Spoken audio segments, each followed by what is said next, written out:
Hello guys, কি অবস্থা সবার? আশা করি সবাই ভালো আছো। আজকে আমরা এক্সপ্লেন করতে চলেছি 2006 সালে মুক্তি পাওয়া সানফ্লাওয়ার মুভিটি, যার আইএমডিবি রেট 7.2 আউট অফ 10।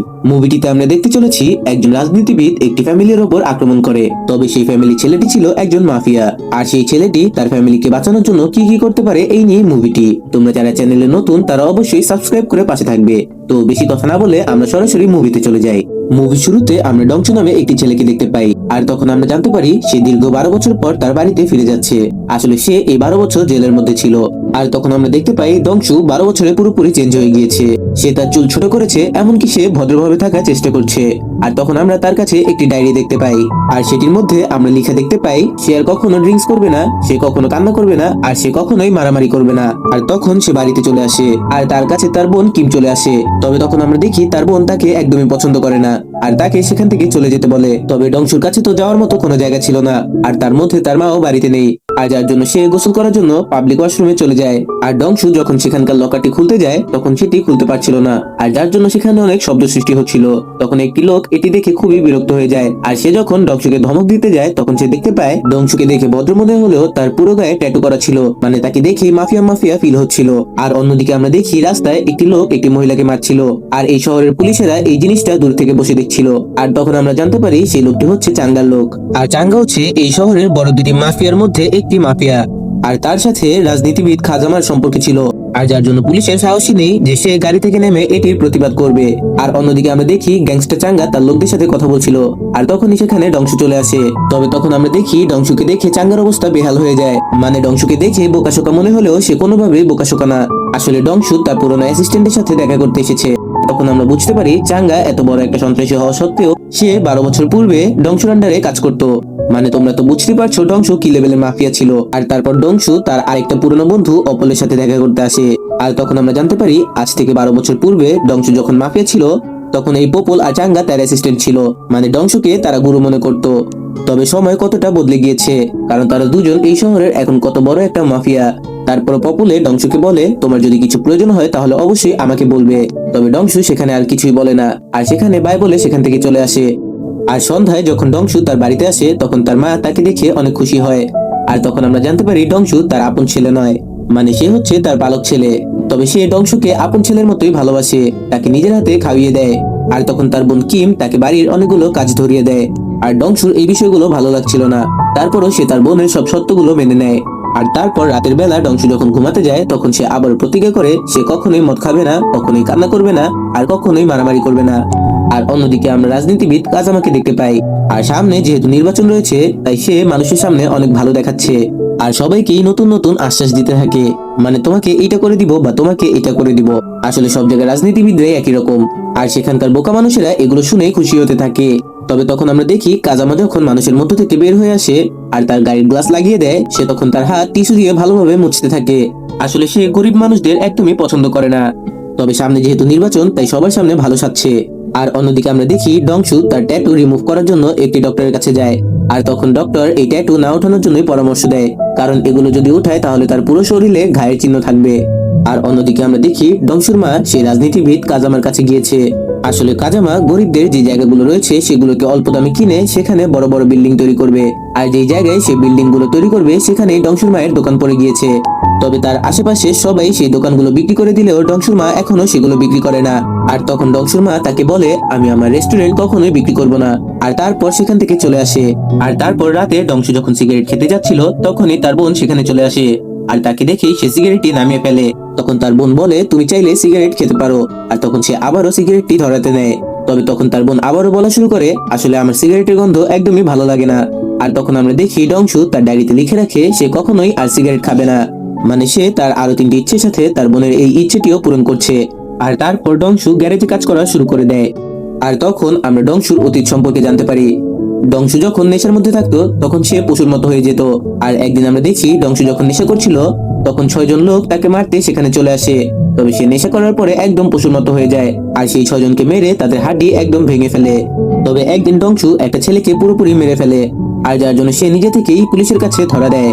তখন সবাই ভেবেছিল তাদের পুরো শহরটিকে চাঙ্গা আর পপুলি আয়ত্তে নিয়ে নিবে, তবে তখন বাইজিং নামে একটি লোক রাজনীতিবিদ কাজামার সাথে মিলে পুরো শহরটিকে তাদের আয়ত্তে নিয়ে নেয়। আর চাঙ্গা আর পপুল এখন কাজামার হয়ে কাজ করে। আর তারপর আমরা কিমকে দেখতে পাই, সে স্কুলে তার ক্লাসে চলে এসেছে। তবে তার সেই ক্লাসটি করতে একদমই ভালো লাগছিল না। আর তারপর ক্লাস শেষে সে তার ম্যাডামের সাথে ক্লাস থেকে বের হয়। আর তখন আমরা দেখি ডংশু স্কুলে তার বোনকে নিতে এসেছে। আর ম্যাডাম যখন ডংশুকে দেখে তখন সে ডংশুকে চিনতে পারে। আর তখন আমরা জানতে পারি ডংশু জেলে যাওয়ার আগে এই ম্যাডামের সাথে ভালো একটি সম্পর্ক ছিল। আর ডংশু এটা দেখে খুশি হয় যে সে এখন টিচার হয়ে গিয়েছে। আর এখানে উল্লেখ্য, সে মাঝে একবার ডংশুর সাথে দেখা করতে জেলেও গিয়েছে, তবে ডংশু তার সাথে দেখা করেনি। আর তখন আমাদের আবারও কিমকে দেখানো হয় যে একটি দোকানে একটি মাল্টিমিডিয়া প্লেয়ার দেখে। আসলে সেই সময় তেমন একটা ফোনের প্রচলন ছিল না, তবে মাল্টিমিডিয়ার মধ্যে ফোনের মতো এত উন্নত কাজ না করা গেলেও অনেক কিছুই করা যেত, যেমন ছবি তোলা যেত।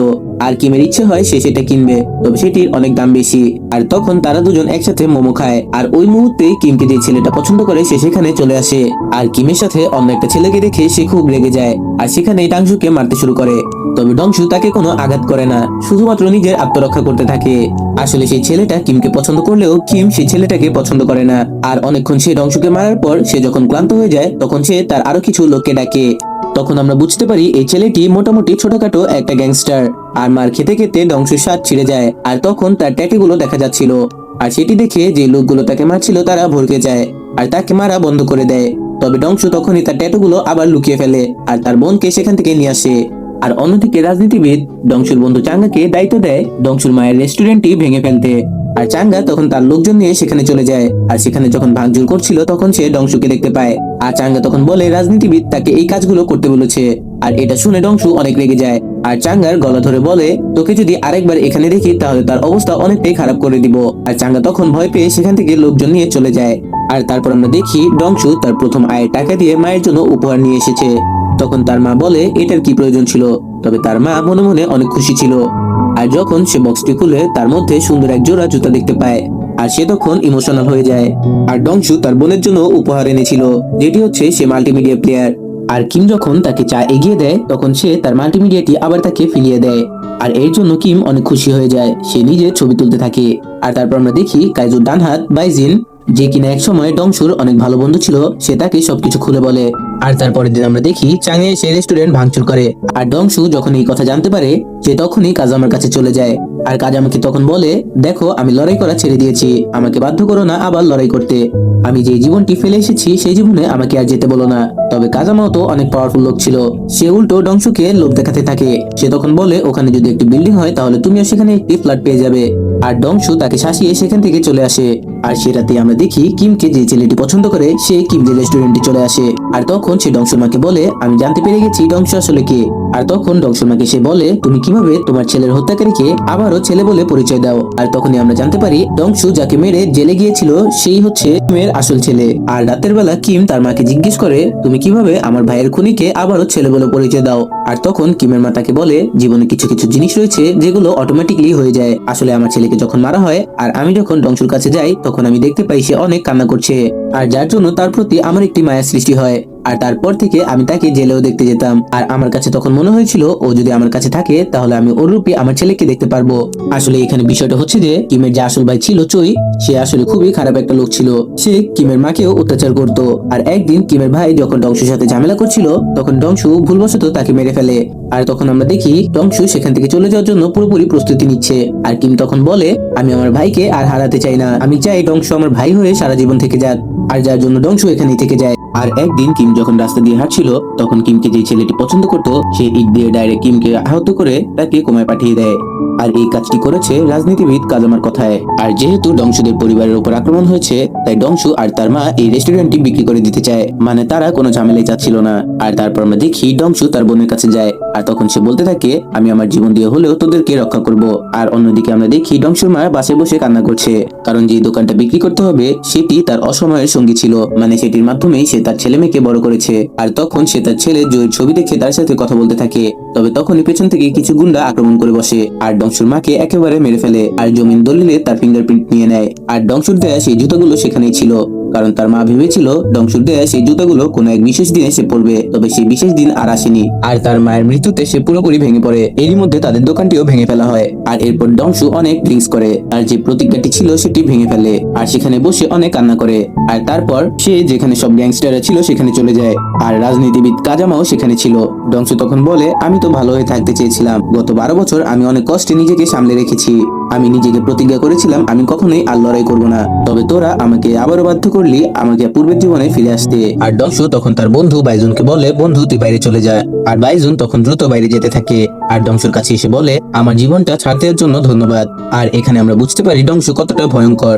সে একা হলেও এতগুলো লোকের সাথে ফাইট করতে একটুও ভয় পাচ্ছে না। আর ডংশুর বোনের উপর যে ছেলেটি আক্রমণ করেছিল ডংশু তাকে মুহূর্তের মধ্যেই মেরে ফেলে।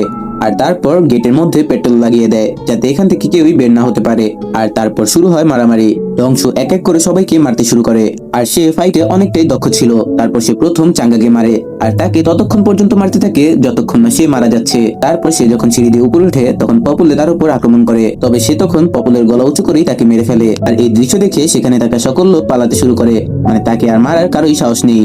আর তারপর সে শেষ পর্যন্ত কাজামার কাছে যায় আর তাকে অনেকক্ষণ মারতে থাকে, মানে তার শরীরে যতটা রাগ ছিল ততটাই তার উপরে ঢেলে দেয়। আর কাজামা অনেক যন্ত্রণা পেয়ে সেখানেই মারা যায়। আর তারপর সে শেষে বলে, আমাকে তোরা সেটাই বানিয়ে দিলি যেটা আমি না হওয়ার জন্য প্রথম থেকে প্রতিজ্ঞা করেছিলাম। আর তখন সে তার লাইফের ভালো সময়গুলো মনে করতে থাকে, যেখানে সে তার মা এবং বোনের সাথে সুন্দর সময় কাটাচ্ছিল। আর তার 1 বছর পরে আমরা দেখতে পাই কিম সুস্থ হয়ে গিয়েছে, সে এখন গ্রাজুয়েশন করছে। তবে ডংশুকে আমাদের আর দেখানো হয় না। আর এখানে এই মুভিটি শেষ হয়ে যায়। এখানে হয়তোবা ডংশু তার বোনকে বাঁচানোর জন্য এখনো সে আন্ডারওয়ার্ল্ডেই রয়েছে, শুধুমাত্র তার বোনকে দূর থেকে সাহায্য করছে। তো বন্ধুরা, মুভিটি তোমাদের কাছে কেমন লাগলো তা অবশ্যই কমেন্টে জানিও। আর চ্যানেলে নতুন হলে সাবস্ক্রাইব করে পাশে থেকো। ধন্যবাদ।